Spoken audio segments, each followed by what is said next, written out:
আমি একজন ভারতবর্ষের নাগরিক, তো গণতান্ত্রিক হিসেবে রাজ্যের উন্নয়নের জন্য দিদিকে আজকে জীবনের প্রথম ভোট দিলাম।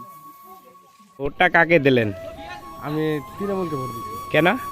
তৃণমূল আমাদের অনেক ফ্যাসিলিটি করছে, আমাদের কৃষক বন্ধু থেকে লক্ষ্মীর ভাণ্ডার থেকে যাবতীয় 64 তার প্রকল্প আছে, তার মধ্যে আমাদের ফ্যামিলি অনেক জড়িয়ে আছে। এই কারণে আমি তৃণমূলকেই ভোট দিচ্ছি। ধন্যবাদ।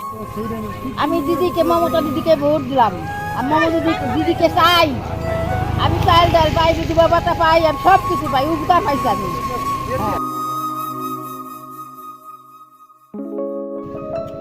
আমাদের ভোট বাংলা ও বাঙালির উন্নয়নের পক্ষে। আমরা আশা রাখি যে আমাদের দিদি দিল্লি যাবে এবং দিল্লিতে ইন্ডিয়া জোটের সমর্থনে এক শক্তপোক্ত সরকার গড়ব।